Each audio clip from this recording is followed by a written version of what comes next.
Hello everyone, welcome to the Sky Blue Simulations video. This isn't a flight, this is more of a review on how I set up the MCDU lately. It is different from the last video I made, so consider this the more updated version. Alright, without further ado, let's go ahead and get started. So the phase of flight right now, we are in cockpit preparation. And we're just about to set up the MCDU.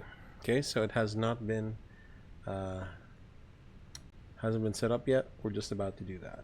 So let me introduce a webcam here. All right, here we go. Whoopsie, there you go. So welcome. This is my WinWing MCDU.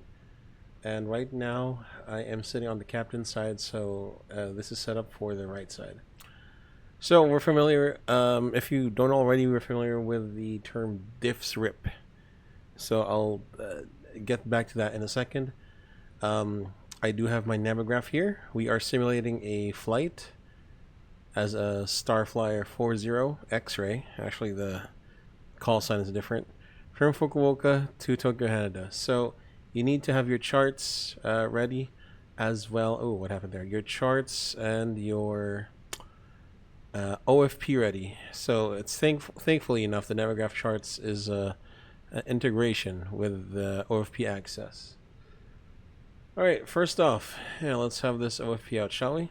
By the way, we just finished boarding. We do have the final load sheet already, so we're gonna take a look at that in a bit. So, okay, what is this? What is this? Is this upload? Alright, anyway. Let's take a look at our MCDU. First of all, DIFSRIPP starts with FMGC. This is done by whoever, could be the CM1 or CM2.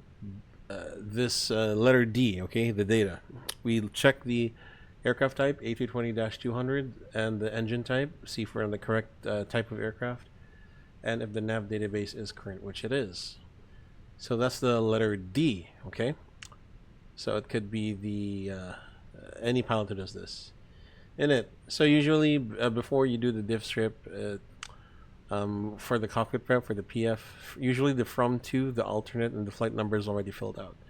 But let's do this one by one, alright? Okay, first off, we look at from to. So if we do look at our flight plan, it's RJFF to RJ Tango Tango.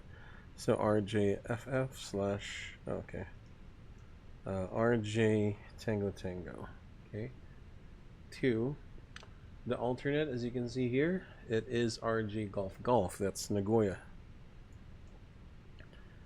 Okay, the flight number, so the flight number is actually written down here. You see this?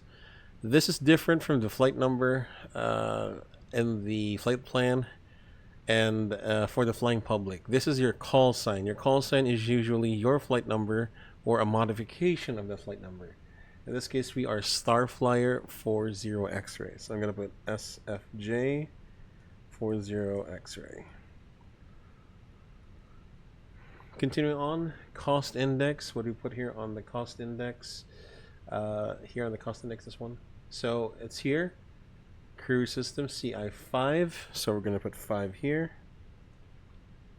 Cruising level, so we can see it's 370, as you can see here. We do need the temperature for that though, so 2 ways you can check it. Check your top of climb, which is level 370. I'll put some drawings here. Your top of climb, which is 370 and minus 53. Alternately, you can go down here to TOC, check the middle one, middle value, which is level 370, and then minus 53. So it's pretty much the same thing. So put 370 slash minus 53. Ground temp, right now the ground temperature in Fukuoka, we're gonna get the ATIS for that. I wrote it down somewhere, and if I believe it's 1-2. The temperature is 1-2. Tropopause. So it depends on your airline. on what they want. Triple pause is this TRP right here. I'll usually we get the first one. In this case from Airmem, it's 39,600. So 39600. One more. Okay. All right, now let's go to flight plan. By the way, before you go to flight plan, I highly recommend, okay, hold on. I highly recommend that you have your EFIS with the constraints on and this on plan mode. And maybe range 20 or 40, okay, so that you can see what the flight plan looks like once you start doing the MCDU. All right, so let's go back into it. All right, I just moved this a bit. So, all right, flight plan, DIFSRIPP. Now, for the majority of this routing, you want to look at the part for the routing ID. So here's it is. Hold on. There you go. That's the routing. Now, one thing that you guys should know, okay? Okay, hold on. if only we could have bigger font here. The runway can change, all right? So for example, it does say here 16 left, but if the ATIS says runway 34 right or 34 left, you have to plan for that runway. Okay, this one, all right, here. This one says 16 left, but it says 34 left or right, you have to plan with that one. Right now, the ATIS does say 16 left. So we're going to go to RJFF, departure, and we're going to go to 16 left. So what does it say there? It's the YOCAT 6 departure. So we're going to go to YOCAT 6. Okay, YOCAT 6. Now, if there are transitions, there will be transitions displayed here. So how do we know that there is a transition in our flight plan? Usually, the general rule is if the waypoint after the SID, this one, which is IPREAR, if it's different than the waypoint on the SID, for example, if it says YOCAT 6, YOCAT, there's no transition. But since IPREAR is the next waypoint after the YOCAT 6, there is most likely a transition. We can also double check it in two ways, all right? So you do need our Navigraph chart for this one. If you go to flights on Navigraph, provided you set this up correctly, RGFF 16 left, YOCAT 6, the transition, it'll tell you it'll be IPREAR. If you want to investigate further, look at the charts, YOCAT 6. So this does require a bit of homework before you actually input this. So it does say transitions to IPREAR, okay? And how else do you know? Just by looking at the plan view. You see these dashed lines? These are transitions. So IPREAR is one of these dashed line transitions on the YOCAT 6 departure. So this is what we want. So IPREAR. Okay, so now that I have IPREAR inserted, I want to take a look at the flight plan. Okay, so I'm going to zoom this out. I want to check if it's most likely like the same shape as the SID. So I do know that, if we go close, range 40, if you look at the chart, it goes to IRMEM. See that? So it goes to IRMEM, and then it goes to YOCAT, and then COSA. Okay, so if you can see it, you can zoom out. There's YOCAT, there's COSA, and then there's Berate as well, as you can see here. Now, just in case you can't see, then what you can do is go to the temporary flight plan. Sorry, hold on. Let me just adjust the camera. Okay, as I was saying, you can go to the temporary flight plan, and you can slew or scroll through these. So whatever's on the second line will be centered on the plan view. So for example, if I center this, if COSA is the second line, you will then see that COSA is going to be the centered on the ND. All right, see COSA. Now, and then you'll see IPRER there. So I know what's up. I know that IPRER is over there. Okay. All right. We'll insert that. Okay, discontinuity. So there's many ways to proceed after the SID, after the transition. First off, let's go to our OFP. And as you can see, if we delete this first. Okay, so now it says YOCAT 6, IPRER. So there's many airways here. Yankee 231, Yankee 235, Yankee 23, Yankee 71. Okay. Now, if we're not using airways, okay, for example, from IPRER we went direct to OMCAT. So how would we do this? I would just put OMCAT. Okay. Just like that. Okay. Now, obviously, that's not going to happen. IPRER, by the way, if you press on the left side of any of these waypoints, this is called the lateral revision page. So the most important ones here will be the next waypoint. So you could put something like OPCAT over here. But we're not going to do that, okay? So after IPRER, it does say we need to take an airway. So go to airways and then via. So here's how you could do it, right? You could put Yankee 231 to OMCAT. Sorry, OMCAT, not OPCAT. OMCAT. You could do that. You could close it out. Now, here's the thing. If the next waypoint has a airway, in this case after OMCAT, it's the Yankee 235. You could put 235.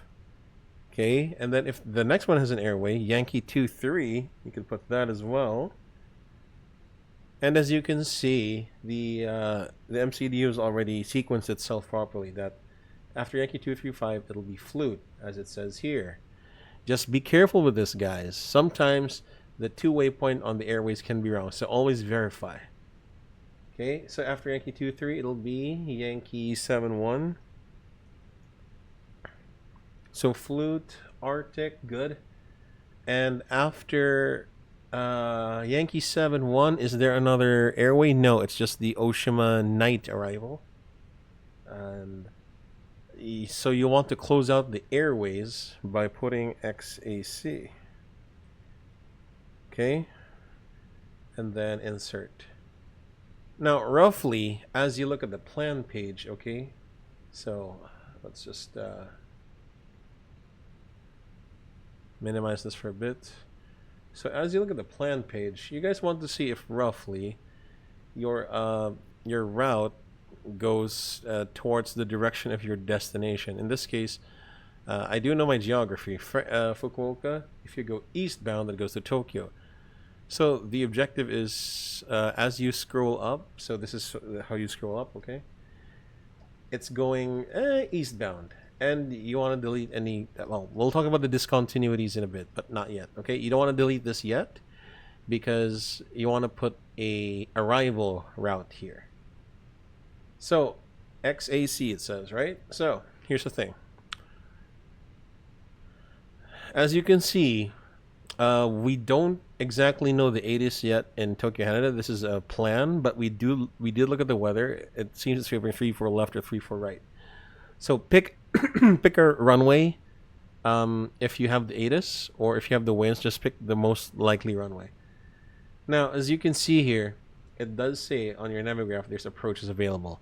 So it's up to us to pick an approach that if you guys do look at the chart for XAC, okay, something that connects the end of the star, which in this case is Kaiho, okay, to runway 34 left.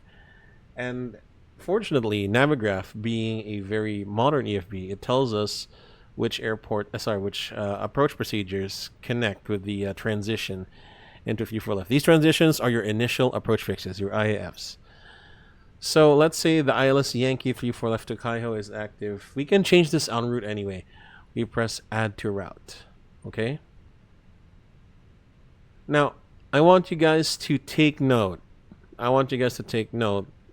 Why are we doing the approach here on this Navigraph page instead of the OFP? It's because look at this. We go back to the route page. You notice it just says Oshima Night Star, the arrival, and then it just says RJTT34 left. Okay.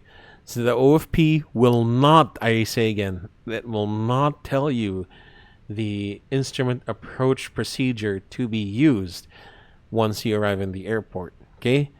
It doesn't say if it's an ILS, a GLS, or a localizer. Only your Navigraph can. Because, the ATC will tell you, but you can plan for it. So, how do we do this? Let's go back to the MCDU. Destination, arrival, ILS 34 left Yankee, which is this one. And then we're looking for Oshima Night. That's XAC November, this one. Okay. And then approach via Kaiho. So the MCDU knows that it connects to Kaiho, which is good. Okay, return. And then look at the flight plan. Now, when you connect the star to the approach, mostly the discontinuity will be deleted. Okay. So what am I saying? What kind of stuff am I saying? It's precisely because you connected all the dots, all the route strings from the departure to the star, that you will not get any sort of discontinuity. So insert that. Okay. Now, if you do have the time, usually I do this en route. You could also do the alternate flight plan. Okay. So how do you get the alternate flight plan? Look at Navigraph charts, and it's the first one here. For some reason, the alternate does come first. So I'm gonna highlight this for y'all. And again, it doesn't tell you the approach, so you're left to guess, or you can do some science and actually take the time to figure it out. Okay, so RJTT departure. We planned for 3-4 left, correct? So we're gonna go 3-4 left. And what does it say? Bekla 3 Alpha, which is the first one. Now, again, there's no transition because as you see here in the OFP, Bekla is the first waypoint on the SID. Sorry, the first waypoint after the SID, which means there is really no SID transition. Okay. Okay. Oh, by the way, if you want to avoid doing this, like pressing the scroll button, go to airport. Press airport, and it's gonna give you it'll warp you to the destination airport. Another one, it's gonna warp you to the last waypoint on the alternate flight plan. So let's go Bekla. It's Yankee 18 Yankee 18. Or sorry, Yankee 88. So it goes to pick up. Yankee 881 is the last one. Sugal. Slide. And then insert. Okay. I'll press airport again, sorry. Okay, RGGG. Slide south. So I know slide south is like, I'm not looking at the chart, but I frequent this airport a lot, so I'm just gonna, I know it's gonna be the ILS Yankee 36 to the slide south. And then it's going to be from Novia. It's not really, CB's overhead, okay? Next, DIFSRIPP, secondary. So first of all, copy active first. Let me just move this to the right side. When you copy active, just go to RJAFF16 left and press new destination. Okay, and sorry, RJAFF16 left, lateral revision, type the origin airport. So what do we use the secondary for, by the way? The secondary flight plan is for either you put a takeoff alternate, meaning if the airport's going to close maybe and you need to return back, at least there's a airport you can return to. Second, if you think there's going to be a runway change, you could put the other runway. For example, you could put a 16 right instead of 16 left. And if you look at the chart, the YOCAT 5 is still applicable for this departure. Okay, for example. Or, just in case, you could set it to... Hold on, let me just copy active this again.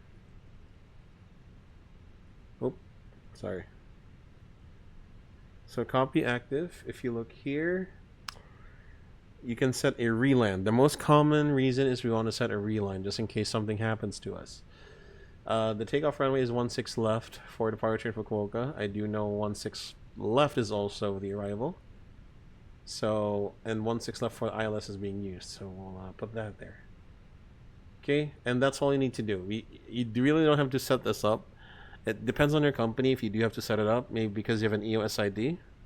But just make sure you're headed back to Fukuoka. Now, if you want, you could also, yeah, for the sake of time, you could, or it depends on your company, you could forego this, or you can just put at least the, the barrow, okay, just the barrow. Okay, barrow, 16 left. It's going to be 215. Okay, RadNav. That's DIFSRIPP, DIFSR. RadNav, you want to see if you're gonna do a VOR based departure. You want to see if you can tune the VOR. Okay. Because the YOCAT 6. Okay. The YOCAT 6 is listed as an RNAV SID. I am not going to touch this at all. So this is good enough. Alright? Now, let's just say, if I were to depart on the, I don't know, let's try this, the Fukuoka 5 RNAV departure, or maybe the YAMGA, I don't know. Okay, yeah, YAMGA, here's a good one. So the YAMGA departure says we need to go DGC or Fukuoka radial 160. So if I were to set this up, I would put DGC on my side because I'm flying left side 160. So I put on course, and it's set up already. So this is called hard tuned VOR. It's hard tuned because the MCDU will lock into this until you clear it. When you clear it, it will not be capitalized anymore, and it's not MCDU tuned. How else do you know if it's MCDU tuned? You will see a hold on.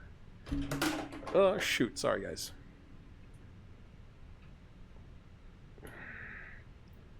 All right, let's put this in. Hold up. Sorry about that. So, how else would you know if it's MCDU tuned? Tune it to ARC or nav. You'll see this underlined M here on the ND. So we'll put it there for now. Okay. So again, because we're not really doing the VR departure, I'm going to clear this. Okay. Oh, not that one. Not yet.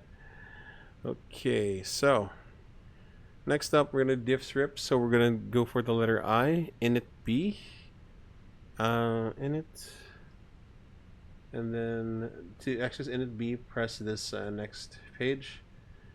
You want to fill up the trip wind first for predictions. So it says here average wind component is plus 71. So plus 71, you can type it like this. Plus 71. You could put it here. A plus means tailwind, so you could also put this as Tango 71. Now, if it were a headwind, you could put minus 71. Or, because minus 71 is a headwind, you could put H71. Look what happens here. See? So, I'm going to put Tango 71. Alright. Next up, guys. When you're doing the INIT B page, the one thing that you need to absolutely have is the final load sheet. Alright, let's look at the final load sheet here. So let's get it on the other MCDU, which I mistakenly opened. By the way, how do we access this AOC? Go to ATSU. Actually, I'll do it here first. Okay, ATSU. And then go to AOC. Go to receive messages. The latest message is the one at the top, which it really is, like 2317, we viewed it. And then usually, if it says like compliance with edition number 1 or 2, that's the final load sheet. Or it's just going to say final load sheet outright. Okay, so I will have this opened on the other MCDU because this is quite important. This is quite an important page. And, okay, INIT B. So we want to check, we want to insert first. 61.0 is the ZFW. 0.0 slash 32.3. Press. Block fuel. So fuel intake is 6587. We round up, that's going to be 6.6. The first thing you want to check immediately is the takeoff weight, 67.4. We want to check if the load sheet is correct. Okay, so is the load sheet correct? 67.4. Let's check. How do we? Sorry, guys. Sorry. Keeps falling. Hold on. Okay, so look at the first page. You will see the takeoff weight is 67.4. Now, do the numbers match up? Yes. Then that's good. You can accept the load sheet. You don't have to tell off the load master and say, hey, we got a bad load sheet. Can you reprint one for us? So this is good as it gets. All right? Now, the second check that you have to do is, if you're doing a flex takeoff, does the final takeoff weight differ by more than 200 kilograms from your preliminary takeoff weight, which is what you calculated here? So in this picture, I calculated for 67.5. The final weight is 67.4, which means we are now lighter by 100 kilograms or 1 ton. So it means that, but the tolerance is more than plus 200 kilograms and more than minus 500 kilograms. So if we were 300 kilograms heavier, we would recalculate. If we were 501 kilograms lighter or 600 kilograms lighter, we would recalculate. So no need to recalculate at this time. All right, no need to recalculate. So we got to go to perf, and we just have to copy paste everything. So first of all, we're taking off running 16 left from Echo 4 or Charlie 2. That would be a takeoff shift of 537. The flaps is 3. If you notice, we do not have a trim, and I will tell you why. First of all,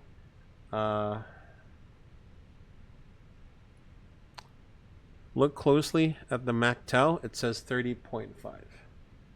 So now you're going to get your EQ or H. I do have SimRef for this one. Shout out to the boys at SimRef. Okay. Display it here.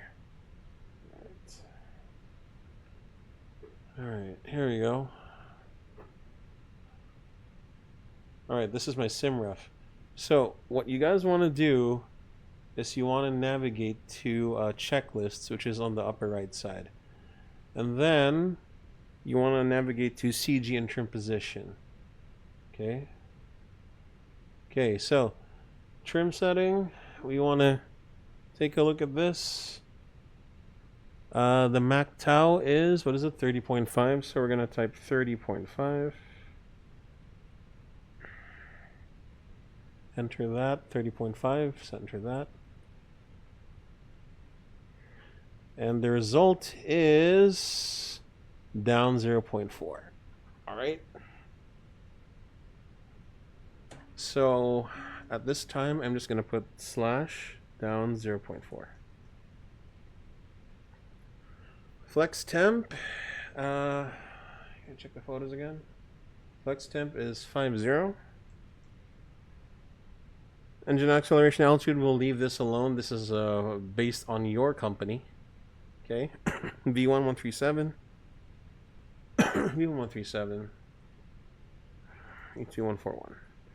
Transition altitude. So check on the chart what the transition altitude is. I'm pretty sure it is 14,000. Yeah, it says 14,000 here, so you just have to double check.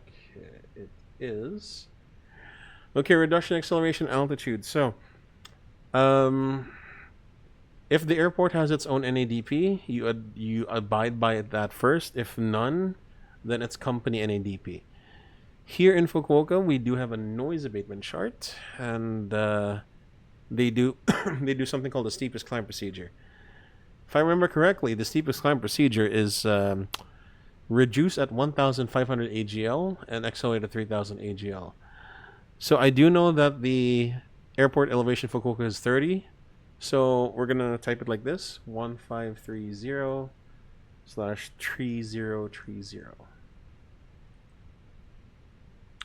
Okay. DIFSRIPP. Oh, by the way, before we continue, this is the PERF takeoff page. You want to go to the PERF climb phase. Now, listen closely. If ATC wants you, okay, on the clearance delivery, to climb at a specific speed, like maintain 230 knots on the climb, or 220 knots, say 220 knots on the climb, then you put it on pre-selected speed. Okay? Now, just in case, you can't delete this. Okay? You cannot delete it, but you can press managed again if you don't want to pre-select. Okay? So managed. Managed. Now, there are airports also. It depends on how many feet you are. Say 230 feet below 4,000. It doesn't say it on the no speed restrictions or altitude on the SID. But let's see, like Singapore. So Singapore here, you notice there's no speed restrictions on the SID. However, it does say here, do not exceed 230 knots until passing 4,000. Don't exceed 250 knots until passing 10,000. We don't have any problem with the 250 knots until 10,000 because Airbus knows that's the worldwide speed restriction below 10,000. But it does say do not exceed 230 knots until passing 4,000. We can program effectively. We can effectively program the 4,000 bit, but there is a way we can effectively program the 230 knots. And for that, you put it on pre-select climb. So if we were going to do this SID out of Singapore, we would put 230 knots for pre-select. But then, as we reach 4,000, we need to push the speed knob. So passing 4,000, you would push it like this, okay? But anyway, that's a different matter. We're in Fukuoka right now. So I'm going to leave this. I'll put managed. Okay, DIFSRIPP, so PROG. I usually put the departure runway. Then, of course, I would ask my co-pilot to cross-check my work. Okay? So, guys, that's it. I hope you guys learned something from this. This is the workflow for the MCDU setup. Obviously, since this is instructional, this took a while to set up. But if you master your MCDU, you will get it set up in maybe 10 minutes or even less. All right, provided you have everything prepared. So guys, thank you again, and we'll see you on the next instructional video.